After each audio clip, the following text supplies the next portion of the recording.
Hello everyone, welcome to Tom's Basement Models, where we review model kits after they've been built.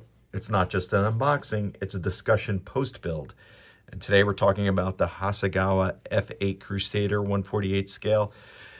This kit came out in 2003, was the original release date. I mean, there's been some iterations of it as, repackaging by Hasegawa as the years have gone by.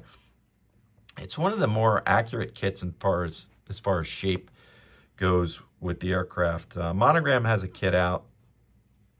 They had a kit out, which was probably the go-to one, and then when the Hasegawa kit came out, kind of, I would say, surpassed that in terms of overall shape.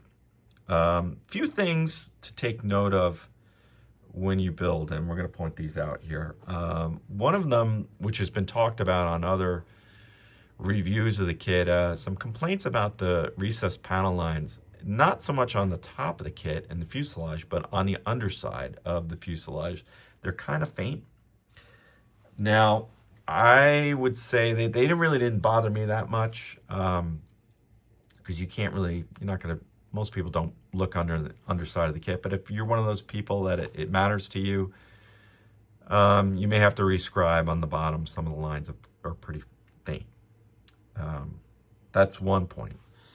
As far as the attachment of the wing to the fuselage, if you're going to put, as I put the wing raised here with the flaps out, to get a good fit, you may have to sand down where the rear portion of the wing and the flaps attached to the fuselage, or butt up against the fuselage. So there's a little sanding involved there. Also, the intake, there is an aftermarket intake out there you can get for the kit, so it's seamless, but I elected not to go that route. So there is a seam inside the intake. If that bothers you, you may want to investigate the aftermarket solution for the seamless intake.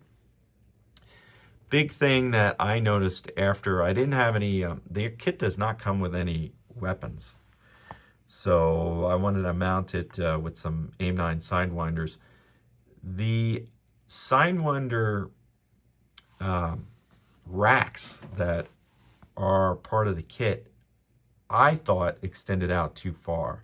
When I checked references, looked at all the pictures of all these AIM-9 rails on the Crusaders, the kit ones really extended them out far. So I basically cut them down so that the rail doesn't extend out that much and the Sidewinder is actually closer to the fuselage. And I think I got it pretty much accurate on that end.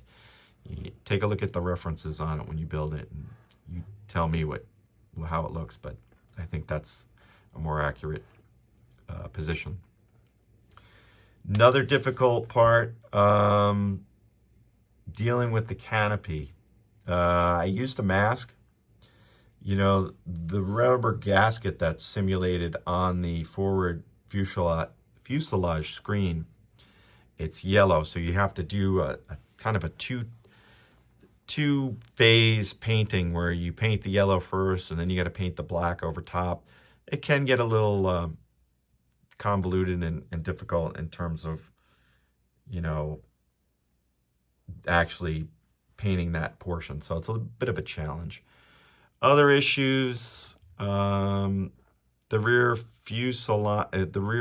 exhaust tail cone needs to be, there's a part that you can see goes inside the rear tail cone there, and that needs to be sanded down a little bit to make it even with the end of the fuselage or the nozzle, because with the kit, it extends out a little bit, which is not accurate. So, landing gear is pretty detailed. It comes out great. It looks great. The bay, I had no real issues with that. The landing gear I thought was really well done. I used an aftermarket pitot probe, and I did use the aftermarket parts for the rear afterburner here, which you can see. But the kit parts, I would say, are adequate. You don't have to go the aftermarket part for that. Decals, Furball Aero Design. Jeff does a great job with his decal art. I mean, they're just phenomenal decals. I can't say enough about. If you want some good decals, Furball Aero Design is the way to go. They're printed by Cartograph in Italy. They're just a pleasure to work with, and just outstanding. One more thing, which I have to comment on. The kit instructions also suggest cutting out for the nav lights on the wings, for notching out a small piece of plastic, and then you take the clear parts, which very, very tiny nav lights, and install them.